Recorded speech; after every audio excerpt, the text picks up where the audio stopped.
Hello and welcome to this video on dealing with brittle bonsai tree branches. These methods can also be used to bend thick branches and trunks. Bonsai can be extremely resilient or extremely delicate depending on how you handle them and what you do before wiring and bending. If you do not take certain measures or actions, the branches and trunk snap. Fortunately, you can do a few things to stop this from happening as frequently. Before you even begin to wire and form your tree, watering schedules must be changed. A bonsai tree will need to be given no water in the 24 hours before you plan on any major work. Not doing so will create brittle wood. Watering in the 24 hours before you work on your tree causes the sapwood to become engorged. This creates a brittle layer of living wood in the tree, which will tear and break. This leads to the branch dying off. Unfortunately, the opposite is also true. If you underwater too much before working on the tree, you will create a dry sapwood which does not have the flexibility needed. Trying to bend and twist this dry wood is going to cause breaks and tears if the branch does not snap. Until the day before you work on your tree, try to keep up to a normal watering schedule. Try to also maintain fertilizing and the general health of your tree. Try to bend your tree trunk or branches in late winter to spring. This will allow the tree to heal sooner rather than later. Some people suggest doing major work like this in the middle of winter to fool the tree, but you want it to heal quickly. You can try this in late summer when the tree branch or trunk will harden into the wired position, but the damage done is a concern. Now that the tree is in the best shape to begin with, you can do the following to help prevent branches and trunks from snapping and breaking on you. The first thing you can try are guy wires. These are like tie-down ropes for a tent. You begin by placing a piece of rubber, canvas, or similar hard-wearing substance over the branch. This will buffer the pressure of the wire and distribute it over a wider area. You can then create a loop of wire around the branch which will anchor the guy wires. You then tie two wires onto this, one on each side, and attach the bottom end of the wires to those which would hold the tree in place, or, if you have the opportunity, through the pot wire holes. In this case, one wire is used to create two loops around the branch and around the canvas. This is then secured to a peg holding the trunk in position. Tourniquets are alternatives to guy wires. This uses the same buffer material, but simply uses one piece of wire over the top to pull the branch down. It is commonly used when making cascades. This is then twisted in the middle to form a twisted wire cord above and below the turnbuckle. This is better for very difficult branches that will not shift, as the method creates a stronger pulling system. Branch clamps or branch benders accomplish a similar goal, using a similar method, and they are used when you cannot get a good anchor point for wire.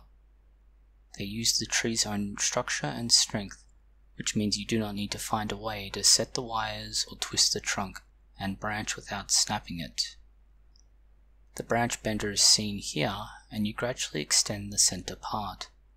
This pushes against the wood and pulls on each side of it, and as much as it may look like a torture instrument, in some circumstances it is the best option.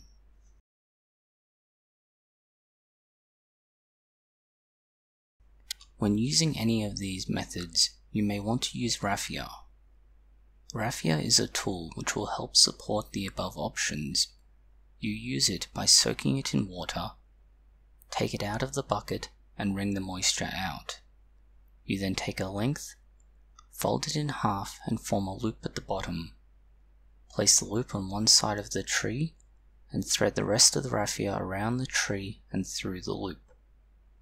Wrap this around the trunk or branch until you get to the last part. When you get to the last part of it, you take the raffia and make the preceding twist slightly loose.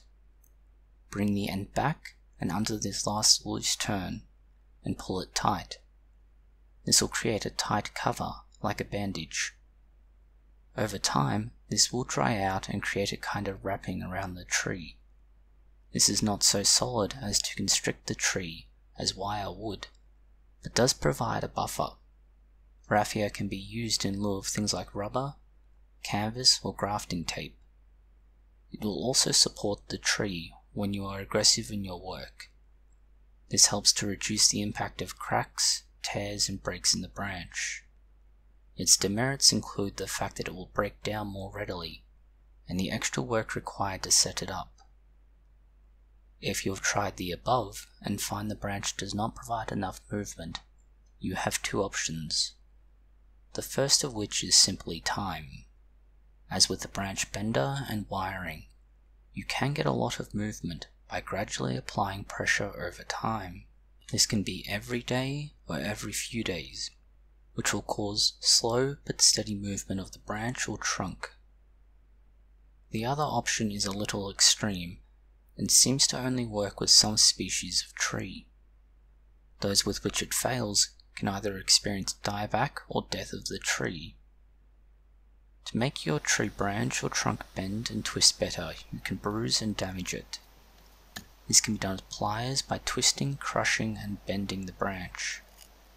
You want to damage the fibers inside the branch or trunk by doing this in a sort of artificial recreation of the normal damage. Alternatively, you can try hitting it with a solid object, like a hammer or metal tool, to create bruises similar to those on fresh fruit. This creates a soft, flexible portion that will heal over and become solid again. It may also cause swelling or extra growth, and so care should be taken in how, where, and when it is applied. This is not an exhaustive list of methods to deal with brittle or unmoving branches. Other, more advanced options include hollowing out parts of the branch or trunk, creating cleft joints, and more methods which expose the soft sapwood. The methods described so far are a good place for beginners to start moving difficult and brittle branches, and they provide enough of a range of options that the novice, to those with a little bit of experience, can use them reliably and with ease. Thank you for watching this video. If you found the contents interesting or helpful, consider liking, sharing, and subscribing. Please post any comments, questions, or suggestions below.